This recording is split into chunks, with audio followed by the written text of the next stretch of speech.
Hi, hello and welcome to target TNPSC by Jacob ஸ்கிரேட். வணக்கம் நண்பர்களே, மீண்டும் ஒரு முறை இந்த வீடியோல உங்களை சந்திக்கிறதுல மட்டற்ற மகிழ்ச்சி. நம்ம இந்த வீடியோல என்ன பார்க்க போறோம் அப்படின்னா, குரூப் ஒன்னுக்கு புதுசா அப்டேட்டடான சிலபஸ் விட்டுருக்காங்க. ஸோ நிறைய பேர் கேட்டிருந்தாங்க, சார் புதிய சிலபஸ் எப்படி படிக்கிறது அப்படின்லாம் கேட்டிருந்தாங்க. பட் ஆனால் நிறைய பேருக்கு தெரிஞ்சிருக்கும், சிலபஸ்ல வந்து யூனிட்ஸை கம்மி பண்ணியிருக்காங்களே தவிர சிலபஸோட வர எந்த விஷயங்களுமே கம்மி பண்ணல. ஆனா ஒரு தரமான விஷயம் என்ன சொல்லியிருக்காங்க அப்படின்னா, எந்தெந்த இடத்துல எவ்வளவு கேள்வி கொடுப்பாங்க அப்படின்ற ஒரு சர்டனிட்டி கொடுத்திருக்காங்க. முன்னாடி அப்படி கிடையாது. முன்னாடி ஜென்ரல் மெண்டல் அபிலிட்டில மட்டும்தான் 25 கொஸ்டின். மீதி நம்மளா ஒரு உத்தேசமா ஓகே பாலிட்டில நிறைய கொஸ்டின் கேட்பாங்க, யூனிட் 8ல நிறைய கேட்பாங்க, யூனிட் 9ல நிறைய கேட்பாங்க, ஐஎன்எம்ல கேட்பாங்க, ஹிஸ்டரியில கேட்பாங்க, அதுக்கப்புறம் ஜியோகிராபில கேட்பாங்க. இந்த மாதிரி நம்ம ஒரு அசம்ஷன் பண்ணி வச்சிருப்போம். பட் இந்த வாட்டி நிறைய யூனிட்ஸை வந்து ஒன்னு சேர்த்துட்டாங்க. ஃபார் எக்ஸாம்பிள், யூனிட் 5 யூனிட் 4ல இருந்த ஹிஸ்டரியையும் யூனிட் 7ல இருந்த இந்தியன் நேஷனல் மூவ்மெண்ட்டையும் ஒன்னாவே சேர்த்துட்டாங்க. 2 யூனிட் அங்க கொலாபரேட் பண்ணிட்டாங்களா. ஸோ எக்கனாமிக்ஸ் வந்து பாத்தீங்கன்னா 6ல இருந்துச்சு, எக்கனாமிக்ஸையும் அட்மினிஸ்ட்ரேஷன் 9ஐயும் ஒன்னு சேர்த்துட்டாங்க. பாலிட்டி வந்து அது தனியா இருக்கு. ஸோ இந்த மாதிரி கரண்ட் அஃபேர்ஸ்ன்றது தனி யூனிட்டா இருந்துச்சு. இப்போ ஒவ்வொரு இடத்துலயுமே கரண்ட் அஃபேர்ஸ்ன்றதை சேர்த்திருக்காங்களே தவிர யூனிட்ஸ், அதாவது 10 யூனிட்டா இருந்ததை 7 யூனிட்டா மாத்திருக்காங்க. 6 பிளஸ் ஜென்ரல் மெண்டல் அபிலிட்டி. மீதி 3 யூனிட்டா கம்மி பண்ணிருக்காங்கன்னா கரண்ட் அஃபேர்ஸ் கம்மி பண்ணிருக்காங்க. அதாவது கரண்ட் அஃபேர்ஸ் அந்த யூனிட்டை தூக்கிருக்காங்க தவிர ஒவ்வொரு யூனிட்லயும் கரண்ட் அஃபேர்ஸ் இருக்கு. ஹிஸ்டரினா அதுல கரண்ட் அஃபேர்ஸ் இருக்கு.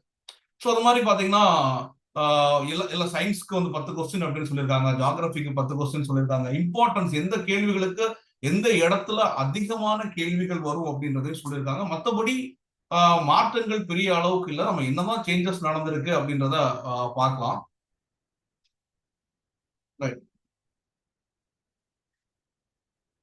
சரி, இங்க பாத்தீங்கன்னா இங்க பார்ட் ஏ ஜெனரல் ஸ்டடீஸ்ல வந்து 175 கொஸ்டின் அப்படின்னு சொல்லிருக்காங்க. குரூப் ஒன்னுக்கு முன்னாடியும் 175 question plus 25 general mental ability இருந்தது. ஆனா சயின்ஸ் யூனிட் 1 வந்து ஜெனரல் சயின்ஸ் தான் இருந்துச்சு. ஸோ இங்க வந்து ஜெனரல் சயின்ஸ் தான் இருக்கு. யூனிட் 3 ஜியோகிராபி இருந்துச்சு. ஆனா சயின்ஸ்ல 10 கொஸ்டின் தாங்க.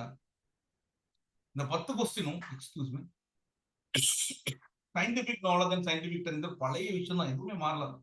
கூட கரண்ட் அஃபேர்ஸும் சேர்த்திருக்காங்க. அப்படின்னா சயின்ஸ் அண்ட் டெக்னாலஜியோட கரண்ட் அஃபேர்ஸும் முக்கியங்க.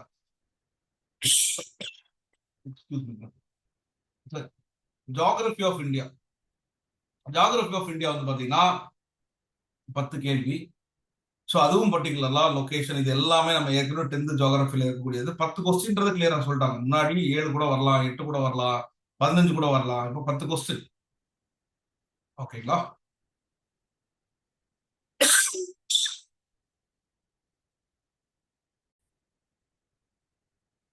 ஜியோகிராபில 10 கொஸ்டின் அப்படின்னு சொல்லிட்டாங்க. ஸோ அடுத்தது வந்து பாத்தீங்கன்னா யூனிட் 3ல ஹிஸ்டரி கல்ச்சர் கொண்டு வந்திருக்காங்க. 4ஐயும் 7ஐயும் ஒன்று சேர்த்திருக்காங்க. ஸோ அதுல கிளியரா சொல்றாங்க 25 கொஸ்டின். 10 எங்க இருக்கு, 25 எங்க இருக்கு. இந்த ஏரியால நம்ம 2 யூனிட்டா சேர்த்திருக்கிறனால 25 கொஸ்டின் கொண்டு வந்திருக்காங்க. ஓகே, ஆல்ரெடி இந்தியன் நேஷனல் மூவ்மெண்ட்ல இருந்து நிறைய கேள்வி வரும். ஹிஸ்டரி கல்ச்சர்ல ஒரு 15 பிளஸ் 10 வந்துட்டு இருந்தது. பெரிய சேஞ்சஸ் எல்லாம் இல்ல. ஏதாவது மாத்திருக்காங்களா சிலபஸ்ல அப்படின்னா அதே Indus valley civilisation, Guptas, Delhi sultanate, Marathas, Vijayanagar, Bahmani, south Indian history, அதே இந்தியன் நேஷனல் மூவ்மெண்ட் எதுவும் மாத்தின மாதிரி தெரியல. ஸோ இங்க நம்மளுக்கு நேஷனல் சிம்பிள்ஸ், கரண்ட் அஃபேர்ஸ் அப்படின்னு சொல்லி இந்த இடம் புக்ஸ் அண்ட் அது ஸ்போர்ட்ஸ் எல்லாம் இங்க வந்துச்சு. கரண்ட் அஃபேர்ஸ் ஏற்கனவே இருந்ததெல்லாம் இங்க தூக்கி கொடுத்துட்டாங்க. ஸோ கரண்ட் அஃபேர்ஸ்ன்ற த்ரீ சேர்த்தது ஒவ்வொரு யூனிட்லயும் கரண்ட் அஃபேர்ஸ் சேர்த்துட்டாங்க. சிலபஸ்ல பர்டிகுலரா சொல்ல போனா எந்த சேஞ்சுமே பண்ணலன்னு தான் சொல்ல போறோம். ஆனா ஸ்பெசிபிக்கா இவ்வளவு கொஸ்டின் சொல்லிட்டாங்க. முன்னாடி ஜென்ரல் மெண்டல் அபிலிட்டிக்கு மட்டும் தான் 25 கொஸ்டின் சொன்னாங்க. இப்போ வந்து ஸ்பெசிபிக்கா எது எதுக்கு எவ்வளவு கொஸ்டின் அப்படின்றத சொல்லியிருக்காங்க. இந்தியன் பாலிட்டில 40 கொஸ்டின் அப்படின்னு சொல்லியிருக்காங்க. அப்படின்னா எவ்வளவு முக்கியமான இடம்ன்றத பாத்துக்கோங்க. 200 கேள்வியில 40 கேள்வி. ஸோ கிட்டத்தட்ட வந்து பாத்தீங்கன்னா ஒரு 25% வந்து இங்க வந்துருது. இதை வந்து ஒரு 4 டைம்ஸ் 160 20% வருதுன்னு வச்சுக்கோங்க. 20% ஆஃப் கொஸ்டின் வந்து இங்க பாலிட்டில இருந்தே வருது. 20% இம்பார்ட்டன்ஸ் கொடுக்குறோம். நான் இதை எப்படி ப்ரிலிம்ஸ்க்கு ப்ரிப்பேர் பண்ணணும் அப்படின்ற ஒரு ஸ்ட்ராட்டஜியும் நான் உங்களுக்கு ஷேர் பண்றேன். ஸோ அதே சிலபஸ் தான். ஓகே, கரண்ட் அஃபேர்ஸ் கூட சேர்த்திருக்காங்க. So unit 5 Indian economy unit 5ல இருந்தது இங்க வந்து இங்க டெவலப் பண்ண யூனிட் 9 கூட சேர்த்து 50 கொஸ்டின் அப்படின்னு இருக்காங்க. ஸோ எக்கனாமிக்ஸ் இது ஒரு 50 கொஸ்டின் கிட்டத்தட்ட 25% இங்க இம்பார்ட்டன்ஸ் இருக்கு. ஸோ இங்க வந்து ஒரு 20% இருக்கு. ஸோ 45% இந்த 2 யூனிட்லயுமே ஆச்சுங்க. 2 யூனிட்லயும் ஆச்சு. ஸோ இது வந்து அதை ரெண்டு யூனிட் 9 அண்ட் இதை வந்து சேர்த்து கொடுத்துருக்காங்க, எக்கனாமிக்ஸை சேர்த்து கொடுத்துருக்காங்க. ஸோ 6வது யூனிட் ஃபைனல் யூனிட் 8 இருந்ததா அப்படியே கொடுத்துருக்காங்க. யூனிட் 8 முன்னாடி இருந்து யூனிட் 8 அப்படியே கொடுத்துருக்காங்க, 40 கொஸ்டின். So again 20%. ஸோ 6 இங்க ஒரு 20%, 25% வந்து யூனிட் 5க்கு. யூனிட் 5 வந்து ஒரு பெரிய ரோல் பண்ண போகுது. Economics and administration with current schemes இதெல்லாம் தான் அந்த குரூப் ஒன்று டிட்டர்மைன் பண்ண போகுது. பிளஸ் ஜென்ரல் மென்டல் அபிலிட்டிலே கொஸ்டின்ஸ் வருது. ஸோ இங்க ஒரு 25%, இங்க ஒரு 25%, அதாவது 40 கொஸ்டின் இங்க வருது. ஸோ இங்க வந்து ஒரு 50 கொஸ்டின் வந்து யூனிட் 5ல வருது. 6ல வந்து 40 கொஸ்டின் வருது. ஸோ 4 பாலிட்டியில அகைன் ஒரு 40 கொஸ்டின் வருது. ஸோ 3 ஹிஸ்டரி கல்ச்சர்ல வந்து பாத்தீங்கன்னா அகைன் ஒரு 25 கொஸ்டின் வருது. ஸோ இந்த யூனிட்ஸை ஸ்ட்ரென்தன் பண்ணணும் அப்படின்னு நான் சொல்றேன். ஸோ இதுதான் ஸ்ட்ராட்டஜியா இருக்க முடியும் ப்ரிலிம்ஸை பொறுத்த வரைக்கும். கட்டாயம் சயின்ஸ்லாம் படிக்கணும், படிக்க வேண்டாம்னு சொல்ல. பட் ஆனால் சயின்ஸ்க்கு 10 கொஸ்டின், ஜாகிரபிக்கு 10 கொஸ்டின் அப்படின்னு சொல்லி ஃபர்ஸ்ட் 2 யூனிட் கொடுத்துருக்காங்க. ஜாகிரபிலாம் ஆல்ரெடி படிச்சிருப்பீங்க. ஸோ எப்படி இருந்தாலும் ஜாகிரபியில 10 கொஸ்டின்ல ஒரு 7 கொஸ்டின் 8 கொஸ்டின் நீங்க போட்டுருவீங்க லேட்டா படிச்சிருந்தாலும். ஸோ இதெல்லாம் ஸ்ட்ரென்தன் பண்ணும். ஏன்னா இதுல இருந்து எங்க இருந்து கொஸ்டின் வரும்னு தெரியாது. ஸோ இதுக்கு வந்து நீங்க வெறும் ஸ்கூல் புக் மட்டும் இல்ல, அட்வான்ஸ்டா படிக்கணும் அப்படின்றத நான் சொல்றேன். ஸோ இந்த இடத்துல ஓரளவுக்கு உங்களுக்கு லாஜிக் அண்ட் பேசிக் சயின்ஸ் தெரிஞ்சிருந்தா சயின்ஸ் கொஸ்டின்ஸும் போடலாம். ஸோ இங்க 25, இங்க 65 பிளஸ் ஒரு 90 வந்து பாத்தீங்கன்னா 155 கொஸ்டின் வந்து இந்த இதுல மட்டுமே வந்துருது. 155 பிளஸ் ஒரு 25 கொஸ்டின். ஸோ அங்க 20 கொஸ்டின் மீதி போச்சுன்னா 180 கொஸ்டின் வந்து நமக்கு மொத்தமா இருக்கு. அந்த 20 கொஸ்டின் இந்த 2 இதையும் தள்ளிட்டானா அதுக்காக வேண்டி நான் அதை படிக்க வேண்டாம்னு சொல்லப்பட்டேன்னா அதை படிக்கணும். ஜாகிரபிலே நம்ம ஸ்கோர் பண்ணணும் தான் சொல்றேன். 8 கொஸ்டின் 9 கொஸ்டின் 10 கொஸ்டின் கூட போடலாம், 7 கொஸ்டின் போட்டா கூட பரவாயில்ல. ஆனா இந்த இடங்களை ரொம்ப ஸ்ட்ரென்தன் பண்ணி வச்சுட்டா குரூப் 1 ப்ரிலிமினரி கிளியர் பண்றது ஈஸி. நல்ல எஃபோர்ட் போட வேண்டியது Tamil Nadu history, administration, economics. So நம்ம இதுல 6ல இருந்து 10ஆம் வகுப்புல இருக்கக்கூடிய தமிழ்நாடு ஹிஸ்டரியா சரி, இந்தியன் நேஷனல் மூவ்மெண்ட் நல்லா படிக்கணும்.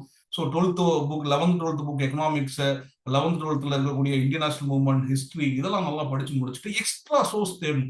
ஃப்ரீடம் ஸ்ட்ரகிள் இன் தமிழ்நாடுல உமனோட பார்ட்டிசிபேஷன் என்ன நிறைய சோர்சஸ் இருக்கு.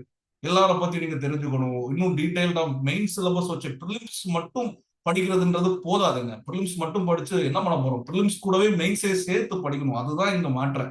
சரி, 25 கொஸ்டின் வந்து பாத்தீங்கன்னா ஜென்ரல் மென்டல் அபிலிட்டில ஏதாவது மாறி இருக்கான்னு கேட்டீங்கன்னா எதுவும் மாறல. அப்படியே அதை பிரிச்சு கொடுத்துருக்காங்க. யூனிட் 1 அப்படின்னு பார்ட் பின்னு சொல்லி சொன்னா கிட்டத்தட்ட அதுதாங்க 10 யூனிட்டை 7 யூனிட்டா மாத்திருக்காங்க. சிம்பிளா சொல்ல போனா 10 யூனிட்டை 7 யூனிட்டா மாத்திருக்காங்க. என்னென்ன கட் பண்ணி சேர்த்திருக்காங்கன்னா கரண்ட் அஃபேர்ஸை கட் பண்ணிருக்காங்க, மெர்ஜ் பண்ணிட்டாங்க ஒவ்வொரு யூனிட் கூட. ஸோ அதாவது அடுத்தது வந்து பாத்தீங்கன்னா யூனிட் 9 வந்து மெர்ஜ் பண்ணிருக்காங்க. யூனிட் 9 எக்கனாமிக்ஸ் கூட மெர்ஜ் பண்ணிருக்காங்க, இது ஒரு யூனிட். ஸோ அடுத்தது யூனிட் 4 யூனிட் 7 கூட மெர்ஜ் பண்ணிருக்காங்க. வேற ஒண்ணுமே நடக்கல சிலபஸ்ல. There is no change in syllabus. Okay, so ஏன் அப்படி மாத்தினாங்க? சரி, ஒரு ஒரு ஒரு நல்ல ஷார்ட்டர் வெர்ஷன்ல இருக்கட்டும் அப்படின்னு சொல்லி. ஏன்னா எக்கனாமியையும் அட்மினிஸ்ட்ரேஷனும் அதுக்கு டூ ரிலவெண்ட் தான். ஹிஸ்டரின்றது ஒரே சப்ஜெக்ட்ல ஹிஸ்டரி அப்படின்னு சொல்லி கொண்டு வந்துட்டாங்க. ஸோ ஒன்றும் இல்லை, தமிழ்நாட்டுக்குன்னு ஒரு ஒரு யூனிட்.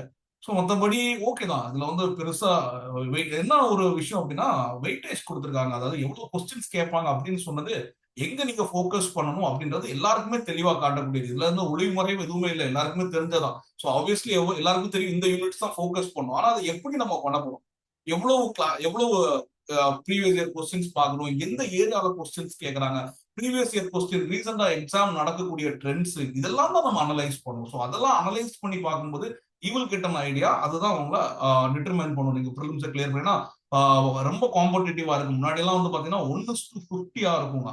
இப்போ வந்து பாத்தீங்கன்னா வெறும் 1:20 வைக்கும்போது அதோட போஸ்டிங்கே வந்து பாத்தீங்கன்னா ஒரு 50 போஸ்டிங் போடுவாங்க. 1000 பேர் தான் உள்ள போக முடியும். ஸோ அது ஒரு ரிலவெண்ட்.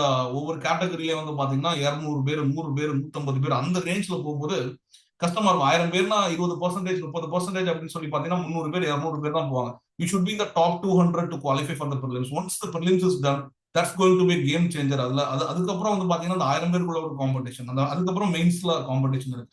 ஆனா அந்த ப்ரிலிம்ஸ்குள்ள உள்ள போறதே இப்போ உள்ள சூழ்நிலையில ரொம்ப கஷ்டமா இருக்கு. ஸோ அப்படின்னா ப்ரிலிம்ஸ்க்கு உங்களை எக்யூப் பண்றது ரொம்ப ரொம்ப முக்கியம். Prelims is going to be game changer. But mains தான் டிசைட் பண்ணும் போஸ்டிங்க. ஆனா ப்ரிலிம்ஸ்க்கு உள்ள போக போறதே இப்போ ரொம்ப கஷ்டமான விஷயமா தான் இருக்கு. சரிங்களா? ஸோ ஏன்னா அந்த அளவு காம்படிஷன் இருக்கு. அவ்வளவு வருஷமா படிக்கிறவங்க இருக்காங்க, டெய்லி எஃபோர்ட் போட்டு படிக்கிறவங்க இருக்காங்க, ஃபுல் டைம் வேலைக்கே போகாம படிக்கிறவங்க இருக்காங்க, பார்ட் டைமா படிக்கிறவங்க எக்ஸ்பீரியன்ஸோட இருக்காங்க. ஸோ இந்த மாதிரி நிறைய காம்படிஷன் இருக்கு. ஆனா டெய்லி ஜென்ரல் மென்டல் அபிலிட்டி போட்டு பார்க்கணும், பிராக்டிஸ்ல இருக்கணும், எனக்கு இந்த போஸ்டிங் வேணும்ன்ற வெறியில இருக்கணும், திரும்ப திரும்ப அதை பத்தி யோசிச்சுட்டே இருக்கணும். எனக்கு இந்த வாட்டி எனக்கு போஸ்டிங் அப்படின்ற அந்த யோசனை இருக்கணும். இதெல்லாம் தான் நாங்க உங்களோட போஸ்டிங்ஸை வந்து டிசைட் பண்ண போறது. சரிங்களா? சரி, let's go through the main syllabus as well. மெயின்ஸ்ல ஒரு கட்டாய மொழித்தாழ்வு இருக்கு. கம்பல்சரி தமிழ் பேப்பர், திருக்குறள் எல்லாம் கொடுப்பாங்க. மொழிபெயர்த்தல், சுருக்கி வரைதல், அதாவது ஹின்ஸ் டெவலப்மெண்ட், காம்ப்ரிஹென்ஷனு, பொருள் திறன் அறிதல், திருக்குறள் தொடர்பான கட்டுரை வரைதல், கடிதம் வரைதல், தமிழ் மொழி அறிவை பத்தி ஒரு பேசிக்கான கொஸ்டின் இருக்கும். அதெல்லாம் பாஸ் ஆயிடலாம், பிரச்சனை இல்லை. அவங்களே சொல்லிட்டாங்க எல்லாரும் பாஸ் ஆயிடுவாங்க அப்படின்னு. ஸோ இதை பத்தி நீங்க கவலைப்பட வேண்டிய தேவையில்ல. சரிங்களா? ரைட். தற்கால நிகழ்வுகள், சமுதாய பிரச்சனைகள் குறித்தெல்லாம் கொடுப்பாங்க. அதெல்லாம் எழுதிக்கலாம், பிரச்சனை இல்லை. ஃபர்ஸ்ட் பேப்பரை கவலைப்படவானா, நீங்க ஜஸ்ட் தமிழ் தெரிஞ்சிருந்தாலே போதும். ஸ்கூல்லாம் தமிழ் படிச்சிருந்தீங்கனாலே தாராளமா போதும். ரைட்டுங்க. அடுத்தது திரும்பவும் இங்கேயுமே ஸ்பெசிபிக்கா நமக்கு ஓரளவுக்கு தெரியும் மார்க்ஸ் எல்லாம் கொடுத்தது. திரும்பவும் மார்க்ஸ் எல்லாம் அலாட்மெண்டோட இங்க கொடுத்துருக்காங்க. முன்னாடி சிலபஸ்ல கொடுக்க மாட்டாங்க, பட் எக்ஸாம் எழுதும் போது ஒருத்தருக்கு தெரியும். 250 மார்க் ஒவ்வொரு பேப்பருக்கும். அந்த பேப்பர்ல ஃபர்ஸ்ட் பேப்பர்ல ஹிஸ்டரிக்கு, அதாவது மாடர்ன் இந்தியால இருந்து நம்ம இந்தியன் நேஷனல் மூவ்மெண்ட் அப்படின்னு எடுத்துக்கலாம், கல்ச்சர்னு எடுத்துக்கலாம். ஸோ அதே இடத்துல நம்ம தமிழ்நாடு இங்க வராது. தமிழ்நாடுக்கு தனியா ஒரு யூனிட் இருக்கு, ஆனா 100 மார்க் கொடுக்குறாங்க இந்த இடத்துக்கு. ஸோ இதுல வந்து 100 மார்க் இதுக்கும், சோஷியல் இஷ்யூஸ்க்கும் 100 மார்க் கொடுக்குறாங்க. சோஷியல் இஷ்யூஸ்லயுமே பெரிய சேஞ்சஸ் பார்த்த மாதிரி இல்ல சிலபஸ்ல. So comparatively the same syllabus. பெருசா ஒன்றும் இல்லை. Dowry menace, law and awareness, every thing is same. Impact எல்லாமே வந்து அதே தான். சோஷியல் டெவலப்மெண்ட், எல்லாரோட காசஸ். இதுக்கும் வந்து பாத்தீங்கன்னா ஒரு 100 மார்க் கொடுத்துருக்காங்க. 100+100 பிளஸ் அடுத்து வரக்கூடிய எத்திக்ஸ் அண்ட் இன்டெகிரிட்டி வந்து பாத்தீங்கன்னா 50 மார்க் கொடுத்துருக்காங்க. இந்த வாட்டி எத்திக்ஸோட பேப்பர்லாம் பார்த்துருப்பீங்க, ரொம்ப ஈஸியா தான் இருக்கும். அதுவுமே வந்து பாத்தீங்கன்னா ஒரு 50 மார்க் கொடுத்துருக்காங்க. இந்த இடத்துலயுமே உங்களுக்கு ஸ்கோர் பண்ண முடியும். திருக்குறள் பத்தி எல்லாம் ஒரு கொஸ்டின் கேட்டிருந்தாங்க, செங்கோன்மை பத்தி ஒரு அதிகாரம் எல்லாம் கேட்டிருந்தாங்க. ரைட்டுங்களா?